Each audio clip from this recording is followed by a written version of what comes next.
Your credit repair person is lying to you when it comes to the importance of inquiries and how they impact your credit.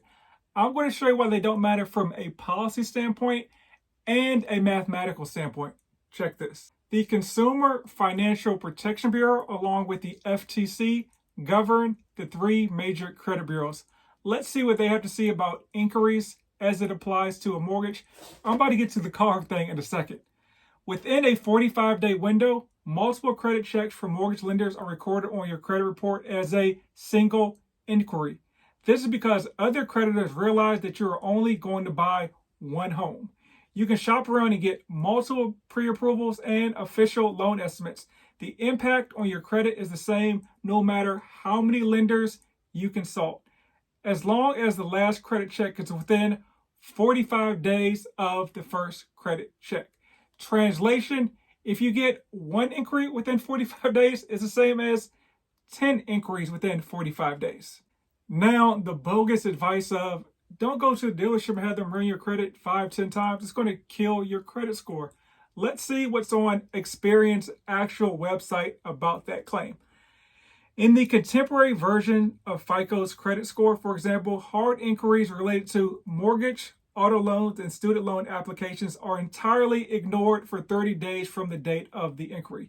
If you settle on a loan during that 30-day time period, your score will not be affected by inquiries. After those inquiries have aged past 30 days, they still may not be counted as independent inquiries for score models. That's because FICO considers similar loan-related inquiries to have occurred within 45 days of each other as a single inquiry in the scoring model process. Translation, let's say you go to the dealership and you get a car, but they ran your credit 10 times. That counts as one inquiry. So when your credit repair guru says, hey, I can fix your credit by having you lie about these inquiries, and I can get 9 of those 10 inquiries removed, they've done nothing because one counts as one and so does 10. It's just a ruse to make it seem like your credit repair person is doing something and to keep you on the hook for another month or two. You can easily remove inquiries yourself for free. I have a video in the description on how to do that. Now, let's just address this from a mathematical standpoint. So when we look at your credit score, you have 850 points in your FICO score. 300 are free, so we're talking about 550 points you can manipulate. New credit is 10% of your credit score. New credit are inquiries. So let's take that 850 and say we have a 0 in the inquiry column. You can still have a 795. Perfect credit from a mortgage perspective is a 740. You typically need at least a 620, 640 to qualify for most loan programs. Translation, inquiries do not matter at all. In my 7 years in the mortgage industry, I've not seen a single soul denied a loan due to inquiries. You're probably sitting there thinking, how in the world could somebody have a 0 in the inquiries column and have a perfect everywhere else? That doesn't make any sense. You're right. The reason folks have a bunch of inquiries is because their payment history and utilization typically is poor and they're running around to a bunch of different lenders to try to get an approval. That's it. That's the honest truth.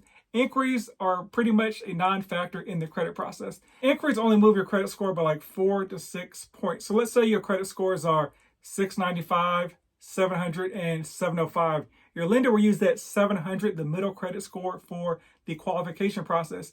It's not like the inquiry is going to drop that 700 down to 697 or 696. The lender sees the score at the time it was pulled.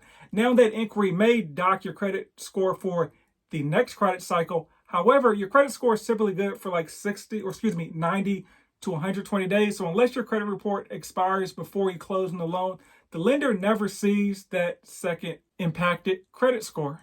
And also, after about 2 months, inquiries don't have that much of an impact at all either, because after 2 months, the inquiry would either be the car impacting your length of credit history. If you actually never got a car, nothing will be on your credit report. So the algorithm's like, okay, this person actually never did get a car. We're not going to really factor this inquiry into our process. So if a credit repair person is trying to pull this inquiry scam on you, essentially, show them this video where I show you my work from the Consumer Financial Protection Bureau and from Experian's website. I can pull the same information from Transunion and Equifax as well. I showed my work. ask them to show you theirs, and more videos.